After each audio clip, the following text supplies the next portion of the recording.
咁多位司機好啊！今日呢一條片咧，主要係教翻大家我哋 Dash 嘅電子咪錶咧係點樣去使用嘅。咁相信各位司機大哥咧已經註冊同埋登記咗我哋嘅司機 App Dash for Drivers 噶啦。如果你仲未登記註冊或者有疑問嘅，歡迎睇翻另一條教學嘅片，教你點樣註冊登記嘅。咁今日呢條片講翻我哋嘅電子咪錶點樣使用先。首先咧，要使用電子咪錶要配對翻你手機入邊嘅司機 App 同埋我哋嘅咪錶啦。喺智能手機度開翻我哋嘅司機端程式，右下角本間登錄4個字呢度，好，我哋揀翻，咁我哋咧就會見到咧進入咗一個相機咁樣嘅畫面。呢個時候咧喺我哋嘅咪錶度第一行最頂呢度咧有幾個英文字母寫住 Suntech 嘅，撳住佢就會見到登入2個字，再撳一撳就會出現咗一個登入嘅二維碼。呢個時候用翻你嘅司機 App 掃描呢個二維碼，咁咧我哋就會成功配對同埋登入到啦。呢度咧有個選項俾翻司機確定翻你今日幾點收工，到時就會自動登出埋。咁然後你可以喺咪錶度見到頂行呢度會由灰色變咗做藍色，亦即係顯示兩者已經成功配對好啦。好，成功配對完手機 App 同埋電子咪錶，而家嚟講下電子咪錶嘅功能啦。喺右邊呢一行有4個掣，分別係空、往、停、付。咁相信各位司機大哥咧仲清楚過我噶啦。撳個往字，我哋就可以正式落旗。去到目的地嘅時候，撳個停就可以總結收費。再撳一下空，就可以完成訂單。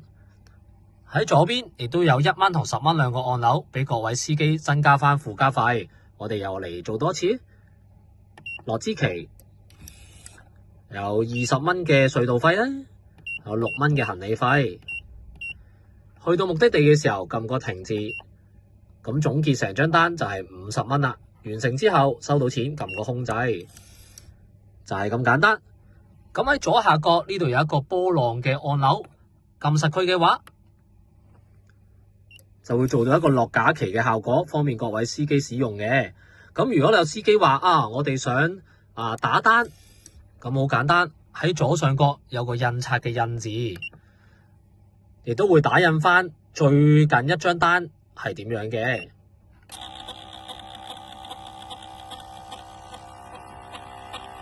好，呢張就係啱啱我哋示範嘅20蚊隧道費、6蚊行李費，總行程嘅費用咧係50蚊 total。咁亦都有晒時間啦、上車落車各方面啦。咁有司機就話咁我想打印翻一啲舊嘅記錄咧，咁要點處理啊？咁咧，首先喺呢個基本版面嗰度啦，點中間，我哋會見到咧出現咗嗰個本間行程數據，我哋撳一撳，喺入邊咧，你就可以揾翻好多之前做過嘅單，唔一定係今日嘅，即係哪怕你要揾翻好似呢張咁樣2月11號做過嘅單，你都可以撳出嚟，然之後咧打印。成個過程咧係非常方便噶。好，呢個就係啱啱我哋舉例打印咗一張2月11號嘅單據。咁如果完成啦，我哋可以撳 back 翻轉頭。咁喺啱啱呢個頁面入邊咧，我哋仲有其他功能可以介紹翻噶。例如咧，所有你嘅電子咪錶嘅資料都喺入邊嘅。咁如果你想每一更之後清除翻咧，好簡單，按清除資料，問你係咪確定，只要一按確定咧，所有資料喺呢個咪錶入邊咧就會冇晒噶啦。呢度可以睇到行程資料已經清除咗啦。咁如果系統設定入邊咧，亦都可以調校翻音量同埋亮度。最底嘅系統資料亦都會有呢架車嘅一啲基本嘅數值。呢個咧就係成個咧電子咪錶嘅功能啦。咁咧留意翻空字隔離咧，仲有一粒好細嘅窿留翻呢度。其實呢個係一個 reset 掣嚟嘅，用翻平時我哋電話攞 SIM 卡嗰支針，一吉落去嘅話咧，成個咪錶就會 reset 機噶啦。介紹完電子咪錶啦，我哋翻嚟手機 app。喺呢個司機 app 入邊咧，我哋已經有晒喺電子咪錶度做過嘅行程記錄噶啦。